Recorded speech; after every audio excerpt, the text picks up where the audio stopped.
त्यानं म्हणल्या साहेब त्या बाईला मी निवडून आल्या राजकारणामध्ये जाऊ द्या, ते बाई आहे तिला राजीनामा दिला नगराध्यक्ष करा हो. अहो साहेब त्याला नगराध्यक्ष जर त्या बाईनं 5 वर्ष काढली दादा, आम्ही तर 3च महिने होत्या, 5 वर्षापर्यंत त्या बाईनं तडपली, मात्र कधी यांना दया आली नाही, कधी यांना मया आली नाही. अरे ते परदेशी बाई आहे, आपल्याकडे आली बाई लेकी म्हणून, तेव्हा ते बाई लेकी दिसली. आता तुमची बाई लेकी, तुमच्या बाई लेकीसाठी पाया पडाल्या, आणि ते बी बाई लेकीच होती की तुमच्या काय बापा जात होतं का 6 महिन्यासाठी करायचंय, वर्षासाठी करायचंय. अरे तुम्ही एवढा पाप केला नगरपालिकेमध्ये खाऊन, ते लपवण्यासाठी दुसऱ्याला नगराध्यक्ष केल्या नाही. तुम्हाला हात जोडून विनंती आहे, आज पप्पू दादा जर आज निवडून आला, उद्या नगरपालिकेमध्ये आपला झेंडा फडकणार महायुतीचा, महाआघाडीचा. जेव्हा जर आपला महाआघाडीचा नगरपालिका येईल, जिल्हा परिषद आपल्या ताब्यात येईल, हे नगरपालिकेमध्ये ज्यांनी ज्यांनी नवरा बायकोचे यांनी सत्ता भोगले, हे जेल मध्ये जातात दादा. एवढे प्रॉपर्टी विकल्या त्यांनी, नगरपालिकेची प्रॉपर्टी सुद्धा विकली, ते कोर्टात आता मॅटर चालू होतं. या मार्केट कमिटीचं जागा विकून खाली, ते बी वांदे चालू होतं. यांना काय काय देऊ आपण, किती देऊ, आतापर्यंत बक्कळ दिल्या, भरपूर दिल्या, याच्या पलीकडे आपण देऊ शकणार. हात जोडून तुमच्या पायाला विनंती आहे, माय मावल्यांना संधी आली याची सोनं करा. आणि आपली उमेदवार 2 आता 1 रवींद्रदादा चव्हाण पहिला नंबर, पहिल्या नंबरला अजून पप्पू दादा, आणि 1च नंबरला मतदान आहे. येणाऱ्या 20 तारखेला सकाळी उठा, जे कोणी असेल आपापल्या देवी धर्माला पाया पडा, आणि मतदान करताना एकच संकल्प ठेवा, देवा मी जे मतदान करतो माझ्या पंजाला, माझा पंजा या महाराष्ट्रात सगळ्यात जास्त मताने निवडून यावं, एवढीच अपेक्षा, एवढीच बोलतो. जय हिंद, जय महाराष्ट्र.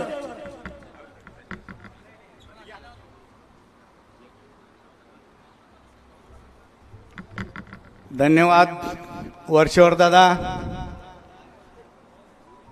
वैयक्तिक तुमच्यातला वाघ पाहिला होता मी, पण एवढ्या समुदायासमोर आज प्रकर्षानं पाहायला मिळाला. धन्यवाद. भोकरचं सर्वच तुम्ही उघडं केलात. ठीक आहे, यानंतर सुभाषरावजी पाटील कोळगावकर यांना मी विनंती करतो की या जमलेल्या सभेला संबोधित करावं. आदरणीय सुभाषराव पाटील कोळगावकर.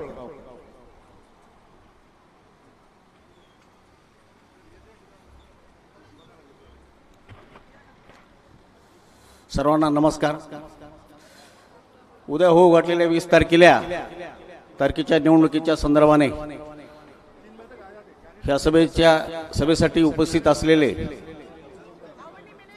आपले लाडके नेते माजी गृह राज्यमंत्री डॉक्टर माधवरावजी पाटील किनाळकर साहेब, सरिताजी मॅडम, आमचे स्वामी आनंदराव पाटील मांजरेकर, मंचावरती विराजमान असलेले सर्व घटक महाआघाडीचे सर्व पदाधिकारी, अध्यक्ष, त्या पदावरती सर्व पदाधिकारी,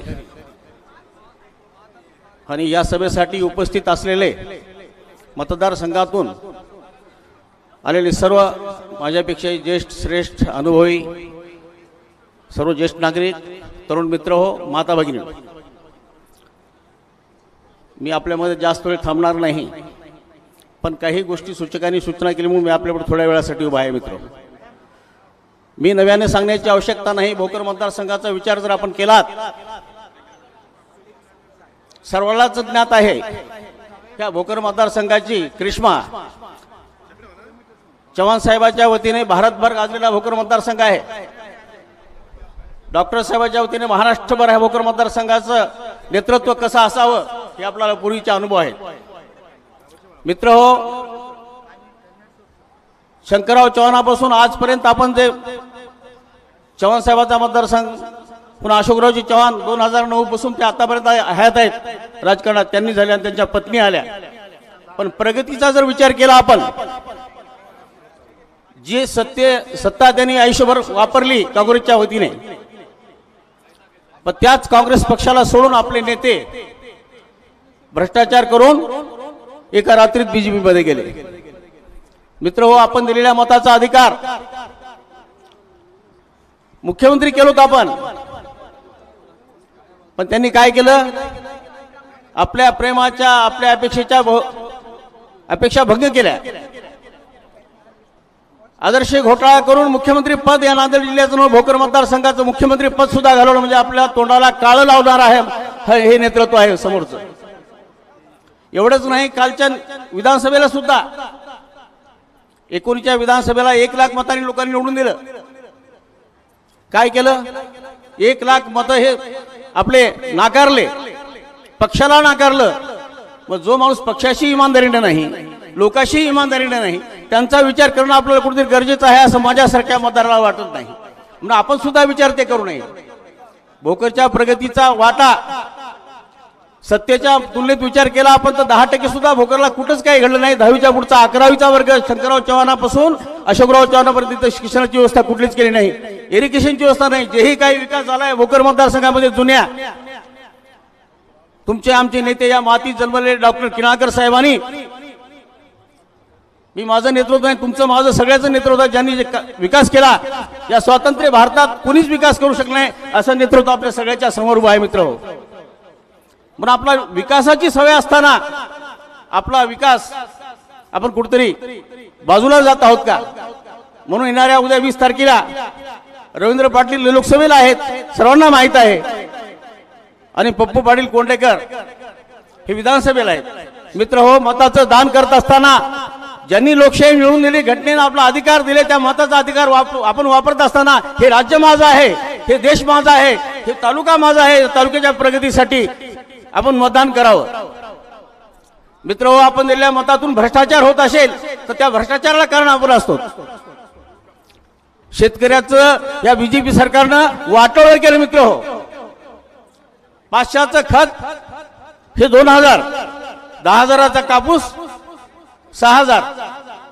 शेतकरी असेल, शेतकरी वर्गाला तर माझी विनंती हा जोडला आहे, यांना मत देणं म्हणजे शेतकऱ्याच्या दुश्मनाला मत देणं होय.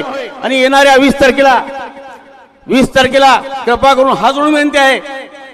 मी माझ्यासाठी नाही तुमच्यासाठी नाही तर भोकर मतदारसंघ राज्य आपलं सुरक्षित राहण्यासाठी भ्रष्टाचाराला संभवायचं असेल हीच वेळ आहे, ही शेवटची संधी आहे आपल्यासाठी. जर भ्रष्टाचाराला मत दिलात तर भोकर मतदारसंघाचं स्वातंत्र्य हे आपलं अबाधित आपण ठेवू शकत नाहीत. यांचा अतिरेक 10-5 माणसाला पोचणं, एखादं नगरपालिका खा, एखादं मार्केट खा, कोणी 10-5 माणसं गुत्तेदारी खा, अशोक चव्हाण आणि 10-5 माणसाच्याच हातामध्ये भोकर तालुका अडकून पडलेला आहे मित्र. म्हणून आपलं मत हे अतिशय गुंडांना भीत जाऊ नको म्हणावं, त्यांना नमवणं सर्वात सोपं असते. वाईट माणसाला भेडवायचं असेल तर मताचं हे उत्तम हत्यार आपल्याकडे दिलं आहे. आज युग तलवारीचं नाही किंवा बाणाचं नाही, पण आपल्या मतदानाचा बाण हे अतिशय आपल्याला चुकीच्या माणसाला बाजूला करणे आणि चांगल्या माणसाला. आता लोकसभेच्या उमेदवाराचा विचार करणे, एक प्राध्यापक माणूस आहे, चांगली इंग्लिश बोलणार आहे, पार्लमेंटमध्ये चांगलं काम करू शकतो आणि त्यांच्या घराण्यामध्ये चांगलं काम करण्याची सवय त्या सर्व कुटुंबाला आहे. म्हणून आपण लोकसभेचा उमेदवार आपण चॉईस करूया. आणि विधानसभेच्या बाबतीत बोलायचं म्हणलं तर चव्हाण साहेबांची मुलगी म्हणून आपण मत देणं गरजेचं नाही. त्या मुलीला काय माहिती आहे यशस्वी राहणारी मुलगी तुमच्या आमच्यामध्ये राहणार. शेतकऱ्याचं एक चांगलं पोरग तुमच्या आमच्यामध्ये 10 वर्षाचा कारभार त्यांनी जिल्हाध्यक्ष म्हणून सांभाळला नांदेड जिल्हा. अशा चांगल्या मुलाला, शेतकऱ्याच्या मुलाला आपण मतदान देसाल आणि आपलं पवित्र मतदान एका एक जागा ठेवून आपली शक्ती जागी म्हणून भल्याशी भल्याने वागावं आणि टंग्याला अदल घडवावी. चुकीच्या माणसाला चूक म्हणून योग्य माणसाला आपण मतदान देतात. येत्या 20 तारखेला 2 मशीन येतील मित्र. लोकसभेच्या 2 आणि विधानसभेच्या 2 मशीन येतील. दोन्ही जागी पंजाब निशाणी हे नंबर 1 ला आहे. त्या पंजाबच्या समोर बटन दाबून आपण लाखोच्या मतानं नव्हे तर हजारोच्या मतानं विधानसभा येईल. लाखाच्या वरच्या लीन विधानसभा म्हणजे लोकसभा येईल असं चित्र भोकर मतदारसंघावर आहे. त्या प्रवाहात आपण कोणी बाजूला न जाता एका या आघाडीच्या पाठीमागं जी आघाडी शरद पवार साहेब आहेत, उद्धव ठाकरे आहेत, काँग्रेस पक्ष आहे, म्हणून सगळ्याला आपण मदत केल्यासारखं होईल ते करताल अशी सार्थ अपेक्षा तुमच्याकडून करतो. ईश्वराने तुम्हाला ती शक्ती अशी भाव द्यावे एवढी माझे 2 शब्द बंद करतो. जय हिंद, जय महाराष्ट्र, जय भारत, जय गुरु. नमस्कार. यहाँ पे उपस्थित सभी भाई और बहनों से अनुरोध है कि बीच में जितने भी खाली कुर्सियां हैं वो भर दीजिए. तेलंगाना के मुख्यमंत्री आदरणीय रेवंत रेड्डी जी भी किसी भी समय पे पहुंचने वाले हैं. जो लोग वहां पे खाना खा रहे हैं, खाना का व्यवस्था रहेगा. यहाँ पे जितने भी खाली चेयर है आप सबसे अनुरोध है कि प्लीज सब कुर्सियों को भर दीजिए जितना जल्दी हो सकता है, और ढोल बजना शुरू हो जाना चाहिए अगले 5 मिनट में। बहुत बहुत धन्यवाद।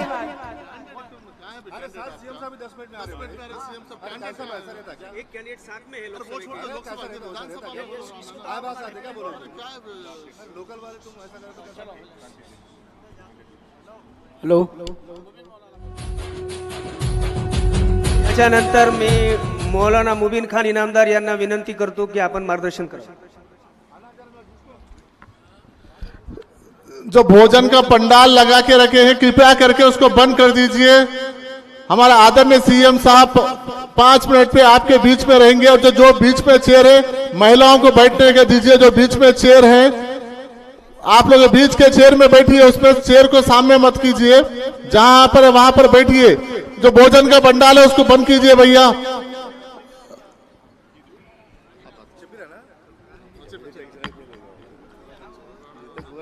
सभी महापुरुषों को मैं सलाम पेश करता हूं।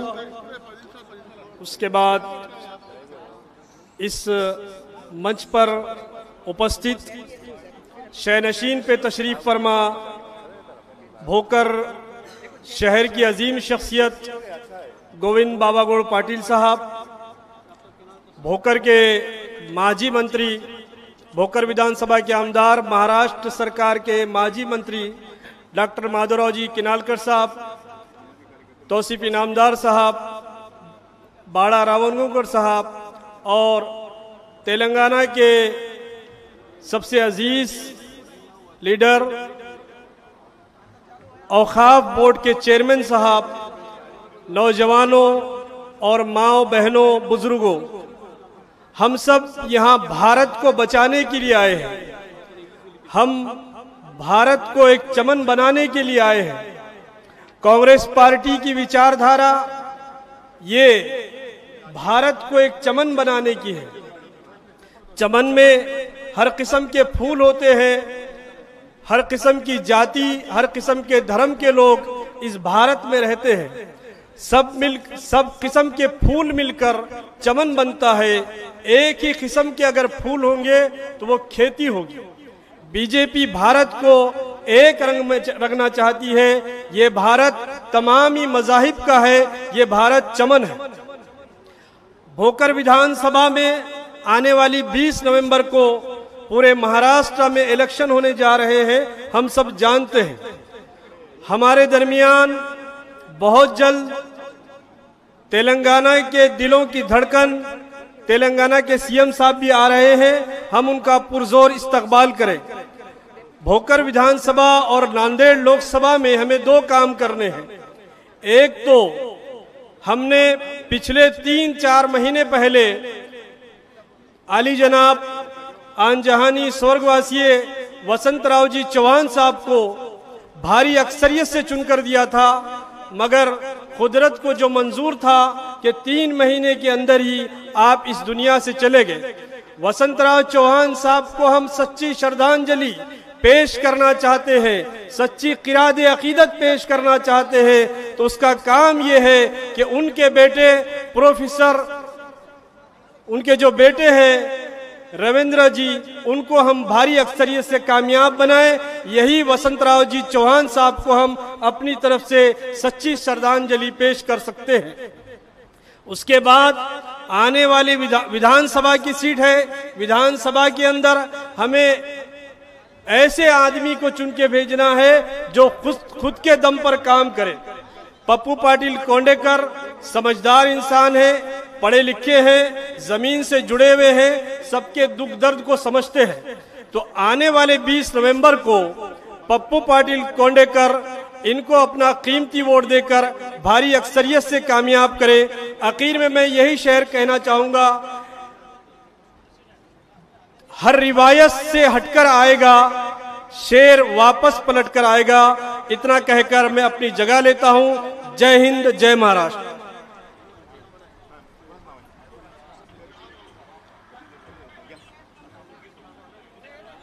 धन्यवाद। यानंतर सतीश देशमुख साहेब यांना मी विनंती करतो की आपलं मनोगत व्यक्त करावं। सतीश देशमुख साहेब।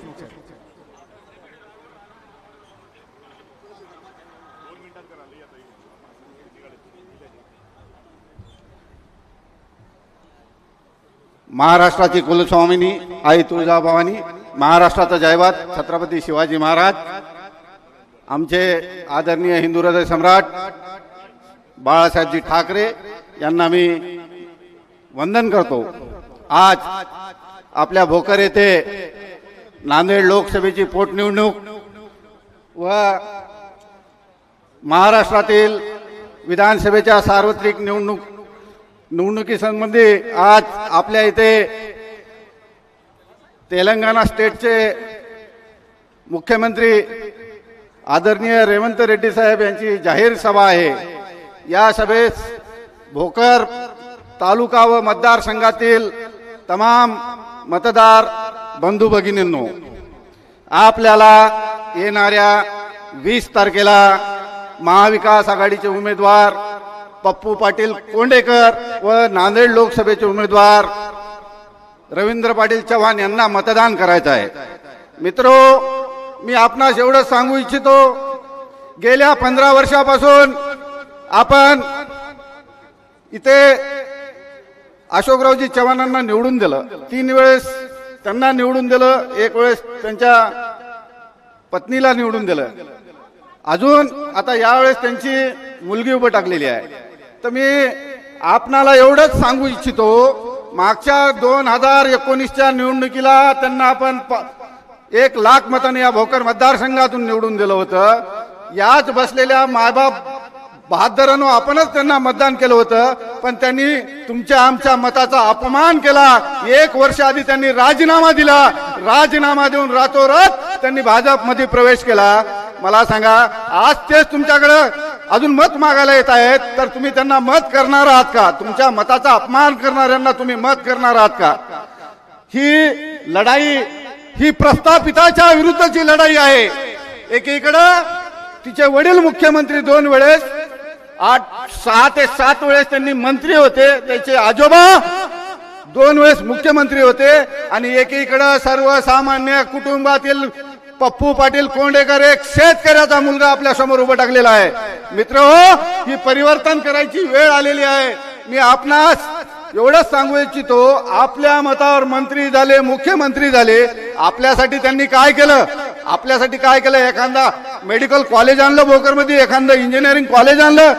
मला सांगा, एखादं मेडिकल कॉलेज इंजिनिअरिंग कॉलेज आणलं असतं तर इथल्या शेतकऱ्याचे मुलं डॉक्टर झाले असते, इंजिनियर झाले असते, आणि ते शेतकऱ्याचे मुलं जर डॉक्टर इंजिनियर झाले असते तर ते समृद्ध झाले असते। योगायोगाने आज डॉक्टर साहेब इथं आमच्या स्टेजवर आहेत। सुधा प्रकल्प आमच्या सन्माननीय डॉक्टर साहेबांनी केला। अशोक चव्हाण जसं इथं 15 वर्षापासून म्हणाले सुधा प्रकल्पाची उंची वाढितो, पिपळभर ढवचं तलाव करतो। अहो, शेतकऱ्याला तुम्हाला सांगतो, कुठेही पाण्याची व्यवस्था नाही, सिंचनाची व्यवस्था नाही। त्याच्यामुळं मी आपणा सर्वांना विनंती करतो, आपण जे दान करणार आहोत ते दान आपण सर्वांनी विचारपूर्वक येणाऱ्या 20 तारखेला, मला सांगा, मुख्यमंत्री महाराष्ट्राचा म्हणल्याच्या नंतर काही होऊ शकते, पण तुमच्यासाठी आमच्यासाठी त्यांनी काही केलं नाही। त्याच्यामुळे मी तुम्हाला छातीठोकपणे सांगतो, आता उद्यापासून लक्ष्मीचं दर्शन होईल। लक्ष्मी घ्या, काय घ्यायचं घ्या। तिकडं आपल्या कंधारमध्ये 5,000 10,000 रुपये चालले म्हणे किंमत वोटला, त्याच्यामुळे त्या हिशोबाने तुम्ही घ्या, 1,000-2,000 रुपये मागू नका, 5,000-10,000 रुपये घ्या। आणि येणाऱ्या 20 तारखेला पप्पू पाटील कोंडेकर यांची निशाणी पंजा आहे, त्यांचं बटन नंबर 1 ला आहे। रवींद्र पाटील चव्हाण यांची निशाणी पंजा आहे, त्यांचं बटन नंबर 1 ला आहे। आपणा सर्वांना विनंती करतो, येणाऱ्या 20 तारखेला या महाविकास आघाडीच्या दोन्ही उमेदवाराला भरभरून आपण मतदान करावं। थांबतो। जय हिंद, जय महाराष्ट्र।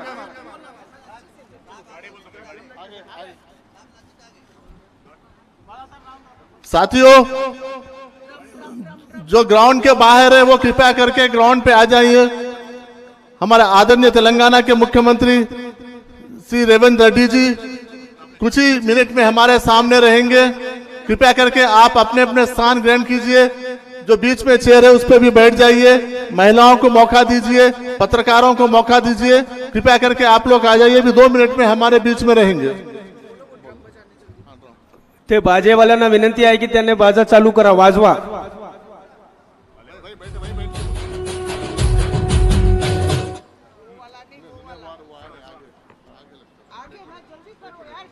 या ठिकाणावरती उपस्थित सर्व जनसमुदाय आणि माता भगिनींनो, सर्वात प्रथम छत्रपती शिवाजी महाराजांना अभिवादन करून सभी लोग तालियों की गूंज में तेलंगाना के जुझारू मुख्यमंत्री जनाब रेवंत रेड्डी साहब का स्वागत कीजिए।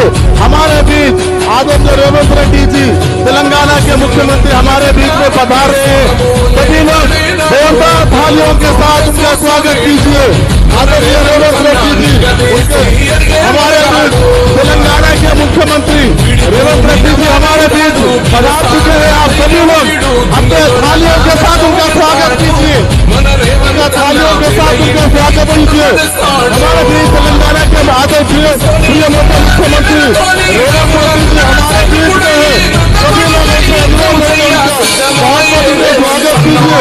आपको तालियों के झूठ का स्वागत कीजिए।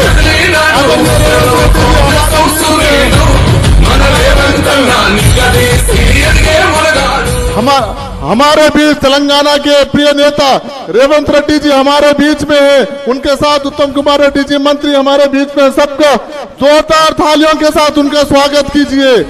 जोरदार उनके थालियों के साथ उनका स्वागत कीजिए।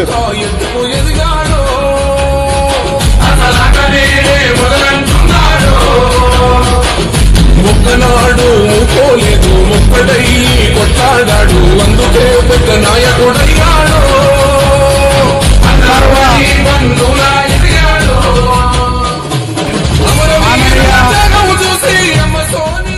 तेलंगणा राज्याचे मुख्यमंत्री आदरणीय श्री रेवंत रेड्डी साहेब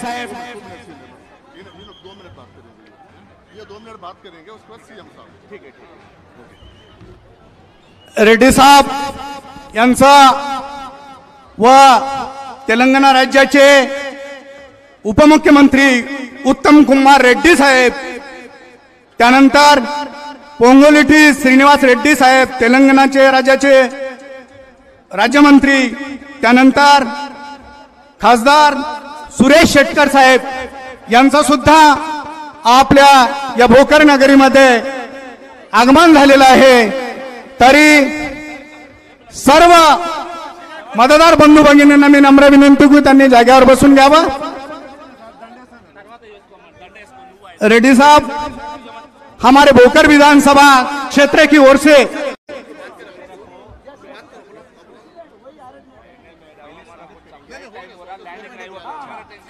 भोकर तालुका कांग्रेस कमेटी व शहर कमिटी तर्फे तेलंगणाचे मुख्यमंत्री व प्रमुख अतिथींचा इथं स्वागत समारोह पार पडत आहे। तरी त्यानंतर मी आदरणीय गोविंदराव पाटील गौड साहेब यांना विनंती करतो की त्यांनी या सभेला संबोधित करावं। गोविंद पाटील गौड। आज या ठिकाणी तेलंगणाचे मुख्यमंत्री रेवंत रेड्डी साहेब आपल्या प्रचारासाठी आपली भेट घेण्यासाठी इथं आलेले आहेत। साहब जी, ये भोकर मतदार संघ है। यहाँ 2009 में अपने कांग्रेस के साथ गद्दारी किया वाला अशोक राव जी चौहान साहब का ये मतदार संघ है। ये भोकर मतदार संघ वाले ने एक बार नहीं 2 बार अशोक चौहान को महाराष्ट्र का सीएम बनाया। उनको कांग्रेस ने इतना ऊंचा लेगा कि वो हमारे भोकर वालों के साथ एक दिन के अंदर गद्दारी की है। कांग्रेस छोड़ने के बाद हमको लगा बीजेपी का दामन थामा, और बीजेपी का दामन थामते वक्त महाराष्ट्र की कांग्रेस, दिल्ली की कांग्रेस को लगा अब यह नांदेड़ जिले के कांग्रेस का होगा क्या। पर आपको हम भरोसा देते हैं, हमारे खासदार कैलाशवासी वसंतराव जी चौहान साहब के नेतृत्व में फिर से इस कांग्रेस का झंडा है। दिल्ली में जब हमारे वसंतराव जी साहब चौहान साहब शपथ विधि लेने गए, जब हमारे सोनिया गांधी जी, राहुल गांधी जी, प्रियंका गांधी जी, हमारे देश के नेता खरगे साहब ने उनको देखा, अरे एक अशोक चौहान गया तो क्या हुआ, दूसरा अशोक चौहान इस नांदेड़ जिले के अंदर पैदा हो गया और ये देश के जनता के लिए वो काम करते करते उन्होंने शहीद हो गए। उनका कहना है कि उनके चिरंजीव बंटू पाटिल चौहान और हमारे एमएलए के उम्मीदवार पप्पू पाटिल कोंडेकर को 20 तारीख को ज्यादा से ज्यादा वोट से लगा के जितना, एक को मुंबई को भेजना है, दूसरे को दिल्ली को भेजना है। मैं आपसे भोकर वालों की तरफ से आपको वादा करता हूं, आप तेलंगाना के मुख्यमंत्री हैं, तुम्हारा कैमरा हमारे नांदेड़ जिले पे भोकर बाउंड्री पे जरूर रखना, ये मैं आपसे वादा करता हूं। मैं रुखसत लेता हूं। सलाम, आदाम, नमस्ते, जय हिंद। यानंतर आपले सर्वांचे लाडके नेते आदरणीय श्री डॉक्टर माधवरावजी पाटील किनाळकर साहेब यांना मी विनंती करतो की त्यांनी जमलेल्या सभेला संबोधित करावं। आदरणीय किनाळकर साहेब। तेलंगाना राज्य के मुख्यमंत्री सम्माननीय रेवंत रेड्डी जी, उनके साथ आए हुए उनके मंत्रिमंडल के सभी सहयोगी सदस्य, मंत्रीगण, भोकर तालुका कांग्रेस के अध्यक्ष, नांदेड़ जिला कांग्रेस के अध्यक्ष, शिवसेना के यहाँ के सभी पदाधिकारी, यहाँ पर मंच पर विराजमान सभी कार्यकर्तागण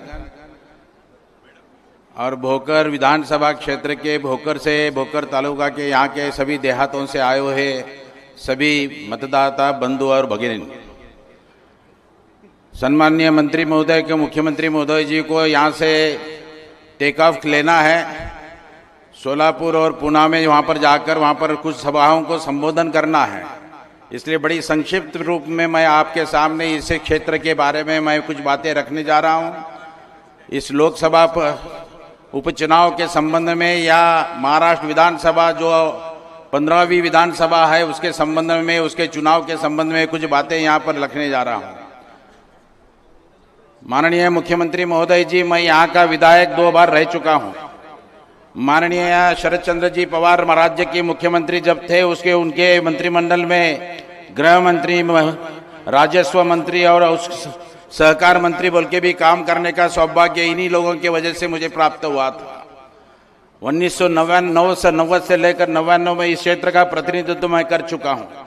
ये क्षेत्र ऐसा है कि इस क्षेत्र में 6 बार माननीय शंकरराव जी चौहान साहब ने यहाँ पर विधायक बोल के काम किया है, मुख्यमंत्री बोल के काम किया है। उसके पश्चात उनके सुपुत्र अशोकराव जी चौहान भी यहाँ पर विधायक रहे, उनकी पत्नी भी विधायक रही। अब इस वक्त भारतीय जनता पार्टी से उनके लड़की को लड़ाना चाह रहे हैं, क्षेत्र से नुमाइंदगी करना चाह रहे हैं। मैं आपसे निवेदन करना चाहूंगा, आप सभी लोगों से, यहाँ के बैठे हुए सभी मतदाताओं से, कि महाराष्ट्र का विधानसभा का चुनाव है। महाराष्ट्र की भाग्य रेखा आप लिखने जा रहे हैं 20 तारीख को, और गए 5 साल में का अनुभव आपके सामने है। 2019 में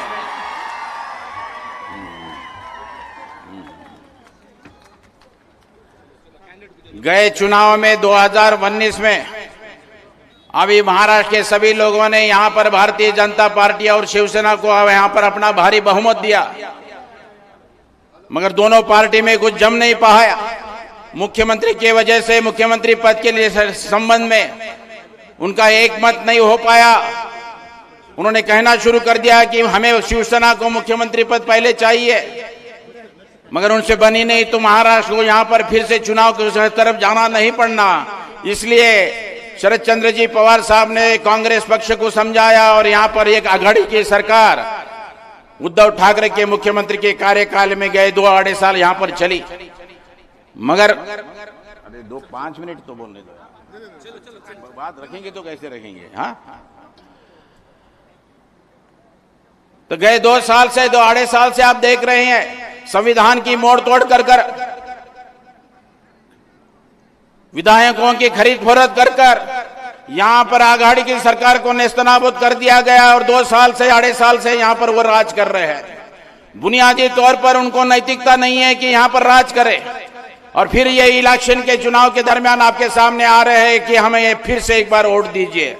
मैं आप सभी लोगों को यहाँ पर विनती करना चाहता हूँ, अगर महाराष्ट्र का सौभाग्य से भाग्य सुधारना हो, महाराष्ट्र में यहाँ पर काश्तकारों की क्या हालत हो रही है, महिलाओं की क्या हालत हो रही है, युवाओं बेकार युवकों की क्या हालत हो रही है, महाराष्ट्र को तबाह सब संदर्भ में यहाँ पर कर दिया गया। अगर महाराष्ट्र को फिर इस तबाही से बचाना है, जैसे कि गए लोकसभा के चुनाव में एक बहुमत की सरकार गए 10 साल यहाँ पर भारतीय जनता पार्टी की राज कर रही थी, उनको यहाँ पर बैसाखी पे लाया गया। शरद चंद्र जी पवार, उद्धव बाला साहेब ठाकरे और अन्य लोगों ने मिलकर महाराष्ट्र में 48 से करीबन 31 लोगों को यहाँ पर खासदार की को चुन के देने के लिए आपको अनुरोध किया, आपने सहयोग दिया और पहली बार उनको यहाँ पर बहुमत की सरकार करने में नाकामयाब रहे। मुझे यकीन है आने वाले 1-2 साल के अंदर ये जो चुनाव जो यहाँ पर जो उनका सहयोग मिल रहा है नीतीश कुमार का और चंद्रबाबू नायडू जी का, उनका सहयोग उन्हें नहीं मिलेगा और सरकार गिरने जा रही है। और महाराष्ट्र में भी देखें यहाँ पर आघाड़ी की सरकार आने जा रही है। अगर महाराष्ट्र को बचाना है तो आप लोगों को आघाड़ी के सरकार को और उसके नुमाइंदों को यहाँ पर विधायक बोल के चुन के देने के लिए आपका अनुरोध करता हूँ। मैं बड़ी बार तफसील से आपसे बात करना चाहता था, मगर माननीय मुख्यमंत्री महोदय जी को यहाँ से जाना है जल्दी, वहाँ की 2 सभाओं को संबोधन करना है। कभी दूसरे का कल चुनाव खत्म होने जा रहा है, आपसे फिर से कहीं से भी बात करने का मौका मुझे जरूर मिलेगा।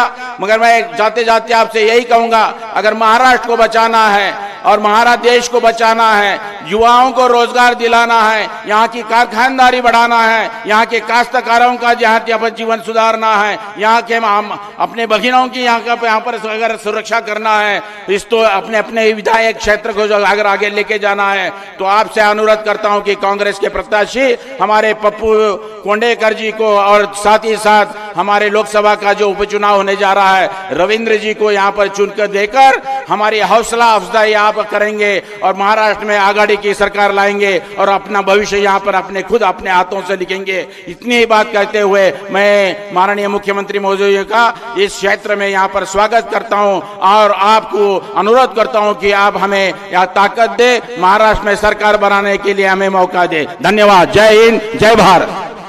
धन्यवाद साहेब। त्यानंतर आपल्या भोकर विधानसभा मतदारसंघाचे तरुण तडफदार उमेदवार एक सामान्य नागरिक पप्पू पाटील कोंडेकर यांना मी विनंती करतो की त्यांनी आपलं मनोगत व्यक्त करावं। पप्पू पाटलांचा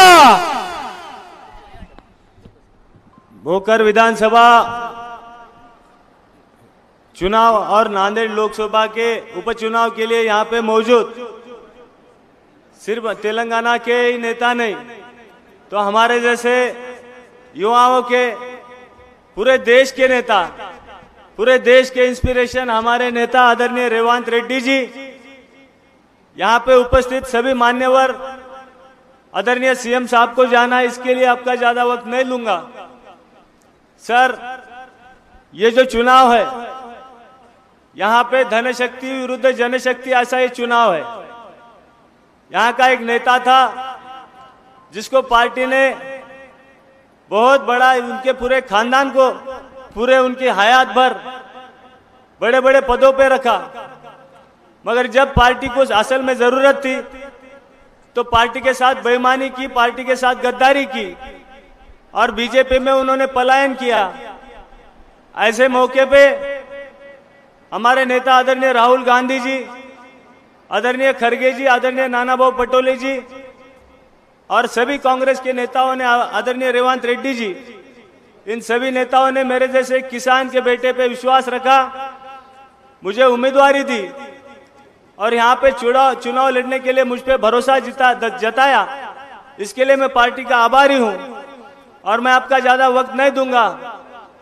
मैं आपको इतना ही बोलना चाहता हूँ सर कि जब जब धनशक्ति और जनशक्ति का यहाँ पे मुकाबला हुआ है तब तब जनशक्ति का ही विजय हुआ है और उसी प्रकार मैं एक अतिशय सामान्य परिवार से आता हूं और मेरे लिए सर आप वक्त निकाल के यहाँ पे आए हैं।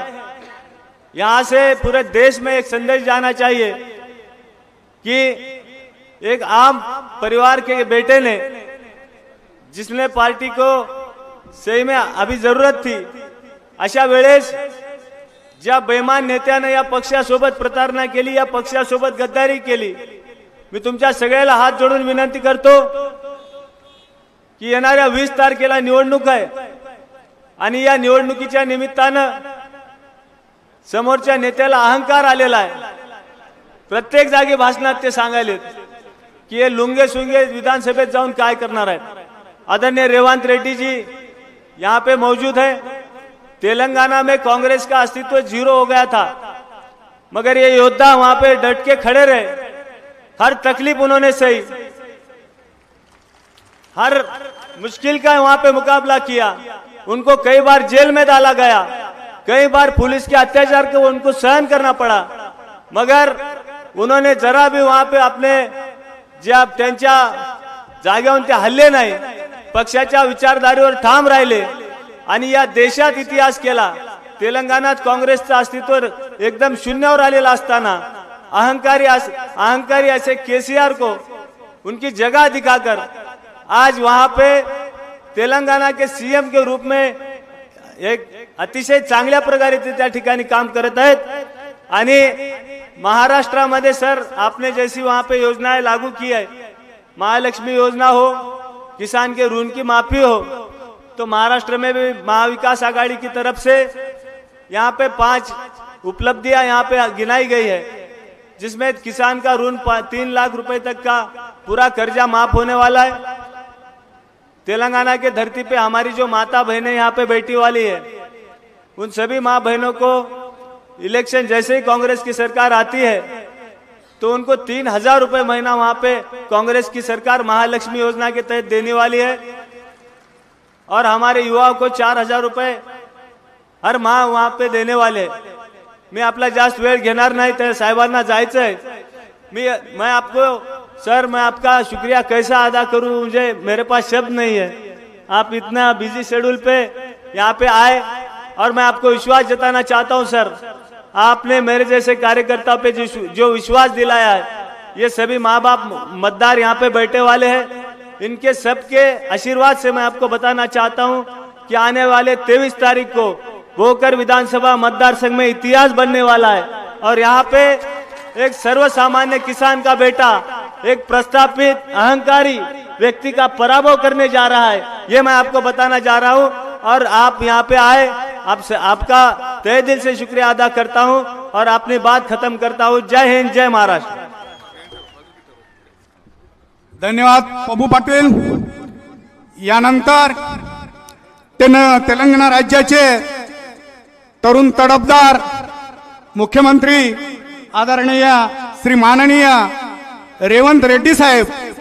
रेवंत रेड्डी साहब, आपका मैं भोकर विधानसभा क्षेत्र चुनाव की ओर से और महाराष्ट्र की ओर से, ये भोकर भूमि की ओर से आपका तहे दिल से मैं स्वागत करता हूं, आपको सलाम करता हूं, आपको विनती करता हूं कि संबोधित करें ये सभा को. आदरणीय रेड्डी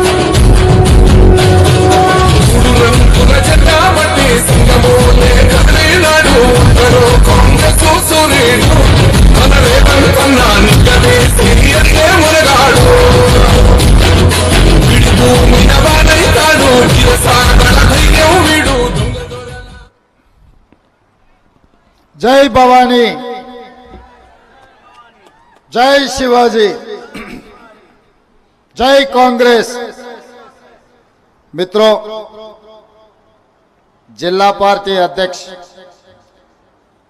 BR कदम के नेतृत्व में भोकर विधानसभा कांग्रेस पार्टी के अभ्यर्थी पप्पू पाटिल को जिताने के लिए इस मंच पे शिवसेना, NCP नेतागण, तेलंगाना से आए हुए मेरा साथी मंत्रियों और AICC के नेतागण, मेरा बहुत प्यारे महाराष्ट्र के जनता को मैं नमस्कार करना चाहता हूं. मैं कहीं से नहीं आया, ना उत्तर प्रदेश, ना मध्य प्रदेश, ना बिहार से नहीं आया. मैं आया हूं आपके पड़ोसी राज्य से, तेलंगाना राज्य के मुख्यमंत्री हूं. जब निजाम की सरकार, उसके बाद आज़ादी मिलने के बाद भी हम लोग मिलजुल के रहे थे. एक ही सरकार में, एक ही जगह में, एक ही तालीम में हम लोग कर रहे थे. मगर जब विभाजन हुआ, आप लोगों को महाराष्ट्र में कुछ अपने भाई बहनों को कर्नाटक में, बाकी का जो हिस्सा बचा वो तेलंगाना राज्य ने बनाया। इसीलिए मैं ये बात सीधा मैं कहना चाहता हूं, मैं आपके ही परिवार का हूं, मैं आपका ही भाई हूं। यहाँ पर जितने भी हमारे भाई लोग, हमारे बहन लोग हैं, मैं आपका ही परिवार से आया हूं, बगल के राज्य से। इसीलिए मैं आया हूं। ये चुनाव नहीं है, ये चुनाव एक जंग है। इसमें इस जंग में अब गद्दारों को हराने का बहुत जरूरी है। चुनाव आते रहते जाते रहता है, मगर ये चुनाव ऐसे वैसे चुनाव नहीं है। हम लोग किताबों में पढ़ते थे महाराष्ट्र धरती के बारे में, ये वीरों का धरती है। ये वीरों का धरती में हम पढ़ा था किताबों में, छत्रपति शिवाजी महाराज के बारे में हम पढ़े थे। डॉक्टर बाबा साहेब अम्बेडकर जी ने जो संविधान इस देश को दिया हुआ है, डॉक्टर बाबा साहेब अम्बेडकर के बारे में हम किताबों में पढ़े थे। उसके बाद हम सुने थे बाला साहेब ठाकरे के बारे में, शरद पवार जी के बारे में हम लोग सुने थे। मगर आज के तारीख में हम देख रहा है एक नाथ शिंदे, वो बाला साहेब ने उनको ऑटो चलाने वाले को मंत्री तक लेकर गए, मगर उन्हें उनके बेटा उद्धव ठाकरे जी को पीठ में चूरा भोग कर गद्दार कर दे के गुजरात के गुलाम बन गए उन्होंने। और अजित पवार, उनके चाचा शरद पवार ने खुद के बेटी को मंत्री नहीं बनाए, मगर भाई का लड़का, खुद का लड़का समझकर अजित पवार को वो मंत्री, उप मुख्यमंत्री बनाया। मगर वापस में अजित पवार ने क्या किया, चाचा को धोखा देकर पीठ में चूरा भोग के, वो भी धोखा दे के आज गुलाम बन गए गुजरात के। और तीसरा, इनके बारे में मेरे से ज्यादा जानकारी आप लोगों को है, क्योंकि इनको 2 बार मुख्यमंत्री बनाए, संसद बनाए, विधायक बनाए। उनके फादर को भी महाराष्ट्र के मुख्यमंत्री बनाए। कांग्रेस पार्टी ने गली से लेकर दिल्ली तक जो नौकरी, जो कुर्सी देना है, अशोक चव्हाण साहब को सब कुछ दिया हुआ है कांग्रेस पार्टी और गांधी परिवार ने। उन्हें वापस क्या किया, अपने को, गांधी परिवार को, कांग्रेस पार्टी कार्यकर्ताओं को, खासकर ये नांदेड़ पार्लियामेंट क्षेत्र में जितने उनको मदद दिया हुआ है, सबको धोखा देके, सबके पीठ में चूरा बोक के आज जाके मोदी के सामने गुलामगिरी कर रहा है। मैं पूछना चाहता हूं ये बोकर के जनता से, अगर कहीं बाहर गए आप लोग, आप कहां से आए बोले तो आप बोकर से, या नहीं तो नांदेड़ क्षेत्र से आया बोले तो आपके नेता कौन है, अशोक चव्हाण, ऐसा कुछ बात आए तो आप सर झुकना पड़ता, क्योंकि ये धोखेबाजों का अड्डा बनाने के लिए कोशिश कर रहे हैं। एक नाथ शिंदे जी ने, अजित पवार ने, अशोक चव्हाण ने ये महाराष्ट्र राज्य को एक धोखेबाजों का अड्डा बनाने के लिए कोशिश कर रहे हैं। हर केस ऐसे नहीं होने देना, क्योंकि हर मिनट यहाँ से कोई भी कुछ काम है, बच्चों पढ़े लिखने के लिए हैदराबाद खासकर तेलंगाना आते रहता है। मैं उन लोगों से बातचीत करते रहता हूँ, पूछताछ करते रहता हूँ क्या हो रहा है, क्या करना साहब, हमारा इतिहास अलग है, इसके धरती का पुत्र वीरों का धरती है, मगर आज धोखेबाजों का, गद्दारों का अड्डा बनाने के लिए ये लोग कोशिश कर रहे हैं। ये दुखी की बात है। इसीलिए इस क्षेत्र से ये गद्दारों को सबक सिखाना है। यहाँ ये विधानसभा से एक कांग्रेस पार्टी कार्यकर्ता, एक किसान का बेटा, आपके भाई गरीब परिवार से आया, आज इन्हों टक्कर ले रहा है एक अमीर बोले तो कितना पैसे है, कितना धन है, खुद को भी हिसाब किताब पता नहीं है, उतने कमाया वो आदमी आज बोकर से चुनाव जीतने के लिए कोशिश कर रहा है। उनका हिम्मत एक ही है, पैसों का हिम्मत है। अगर चाहे तो शराब पिलाएंगे और पैसे बांटेंगे, इस विधानसभा में चुनाव जीतने के लिए उन्होंने कोशिश कर रहा है। मैं अपने भाई बहनों से एक ही गुजारिश करता हूं, उसका कोई मेहनत की कमाई नहीं है, कोई पसीना निकाल के पैसे नहीं कमाया, जितना भी दिया ले लो, जेब में अगर रहा तो वो भी ले लो, अगर वो भी खत्म हो गए उनके घर पे जाके घर में जो जो चीजें हैं वो भी मांग के ले लो, क्योंकि जो धोखाबाज है उनको सबक सिखाना है।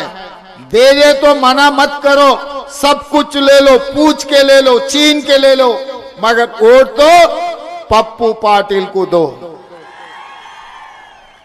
क्योंकि इस चुनाव में ईमानदार जीतना है।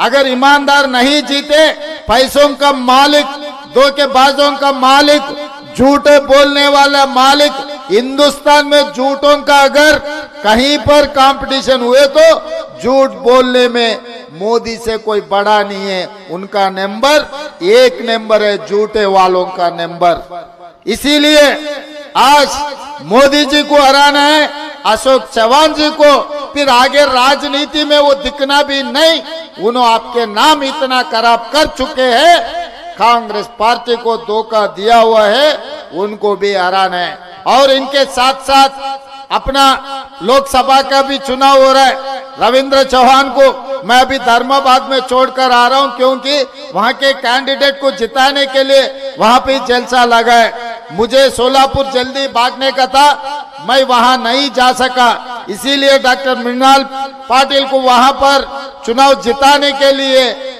इनको रविंद्र चौहान को मैं वहां पर भेज दिए। मैं बोकर के जनता के सामने, मैं धर्माबाद के जनता को भी मैं गुजारिश करना चाहता हूं, वहां पर भी कांग्रेस पार्टी उम्मीदवार मृणाली जी को भी वहां चुनाव में जिताने का बहुत जरूरी है, क्योंकि इस बार महाराष्ट्र में विकास महाविकास आघाड़ी का सरकार बनाना है।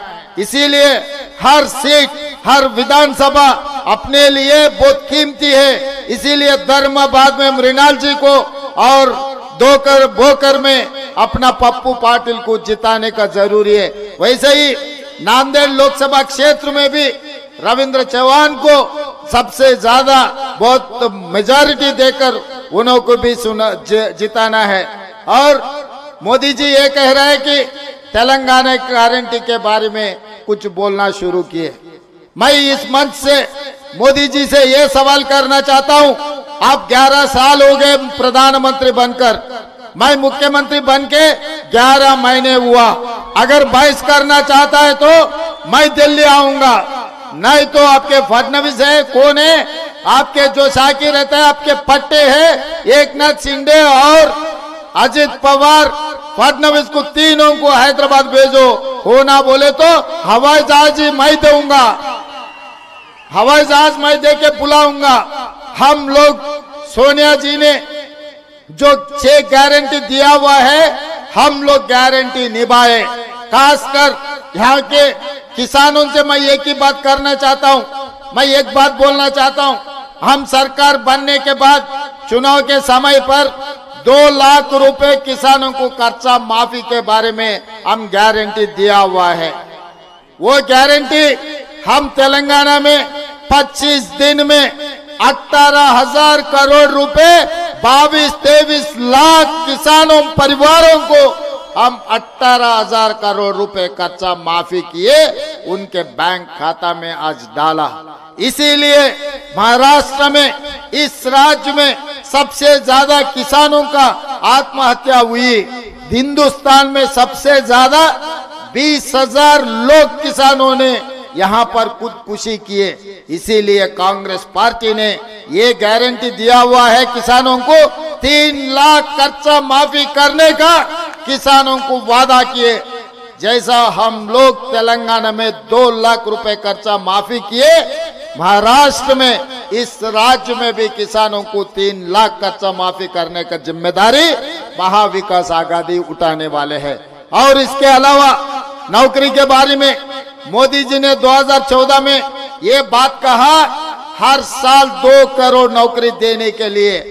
11 साल हो गए मोदी जी प्रधानमंत्री बनकर, 11 साल में 22 करोड़ नौकरी देने का था। मगर पिछले साल मैं लोकसभा में था, मैं सवाल पूछे तो वो जवाब दिए 7 लाख लोगों को नौकरी दिए, मतलब 1% भी नहीं दिया हुआ है मोदी जी ने किसी बेरोजगार युवता को। मगर तेलंगाना राज्य में 10 महीने में 50,000 सरकार नौकरी मैं दिया हुआ हूं।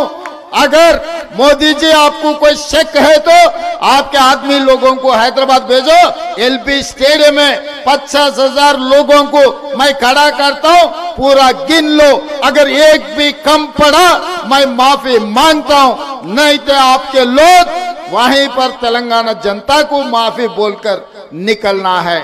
इसीलिए हम सरकार नौकरी 10 महीने में 50,000 दे चुका है तेलंगाना में। इसके अलावा गरीब परिवारों को 200 यूनिट बिजली हम तेलंगाना में मुफ्त में दे रहा है। 50 लाख गरीब परिवार आज 200 यूनिट आज तेलंगाना में वो लोग इस्तेमाल कर रहा है। और सिलेंडर आज महाराष्ट्र में मेरे ख्याल से हमारे बहन हमारे दीदी लोग बोलना है, हमारे माँ लोग बोलना है 1100 रुपए है, मगर तेलंगाना में 500 रुपए में आपको सिलेंडर मिल रहा है। सोनिया जी ने आदेश दिया हुआ है 500 रुपए में सिलेंडर देने के लिए। कम से कम 50 लाख लोग परिवार को आज 500 रुपए में सिलेंडर मिल रहा है। इसीलिए हमारे माँ हमारे बहनों से मेरा एक ही गुजारिश है, सबसे ज्यादा मेजॉरिटी या भोकर विधानसभा से पप्पू पाटिल को जिता दो। आप लोगों का 5 गारंटी निभाने का जिम्मेदारी इन्हों लेंगे, उनके साथ मैं भी लेता हूं। रविंद्र चौहान को आप लोकसभा में आप भेजने का बहुत जरूरी है। एक वोट दो, आपको 2 सेवक मिलने वाले हैं। एक सेवक पप्पू पाटिल है, दूसरा सेवक तेलंगाना मुख्यमंत्री रेवंत रेड्डी आपके सेवक बनकर आप लोग एक आवाज दिए तो फिर बोकर मैं आऊंगा। इस बार कांग्रेस के उम्मीदवार शिवसेना और एनसीपी के मदद से इस चुनाव में जिताओ। आप लोग इनको अच्छा मेजॉरिटी से जिताने, आप लोग तैयार है जिताने के लिए? तैयार है? तैयार है? सब लोग हाथ उठा दो। जय कांग्रेस, जय जय कांग्रेस। धन्यवाद मित्रों।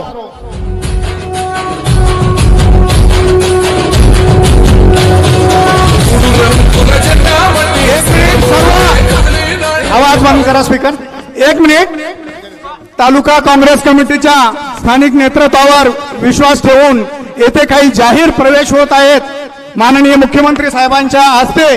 तरी मी ज्या ज्या व्यक्तींची नाव घेतो त्यांनी व्यासपीठावर यावा।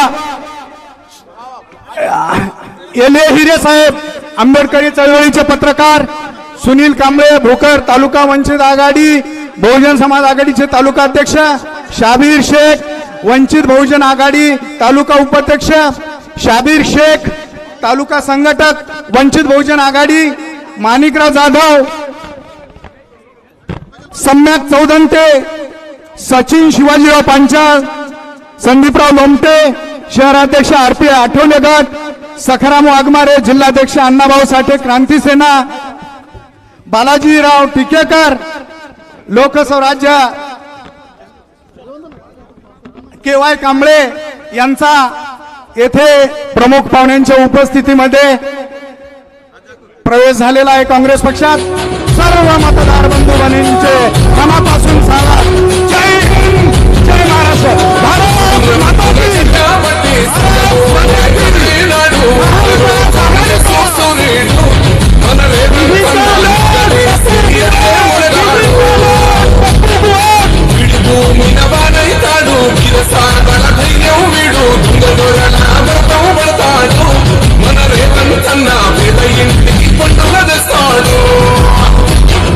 सोनिया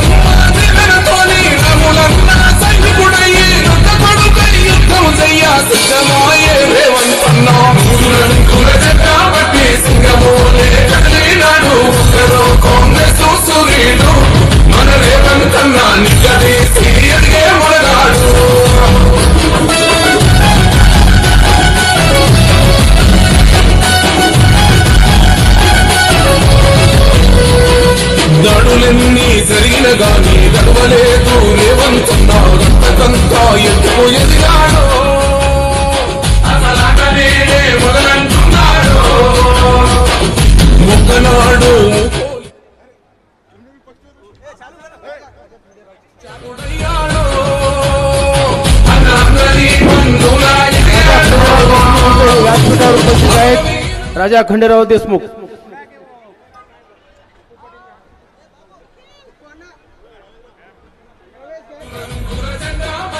राजा खंडेराव देशमुख हे सुद्धा व्यासपीठावर आलेले आहेत. ते बी काँग्रेस पक्षात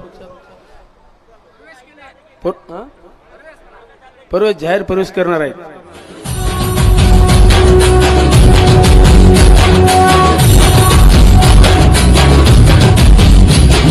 రోగమంటూ లేని వాడు అందరినీ కలిపేటోడు ఆనాటి రోజులు తెస్తాడు.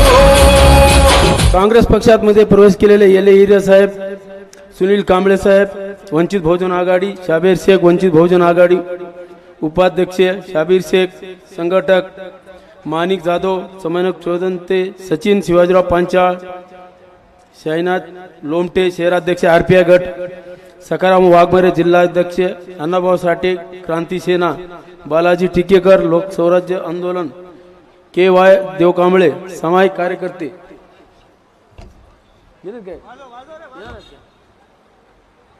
थोड़ा बाजी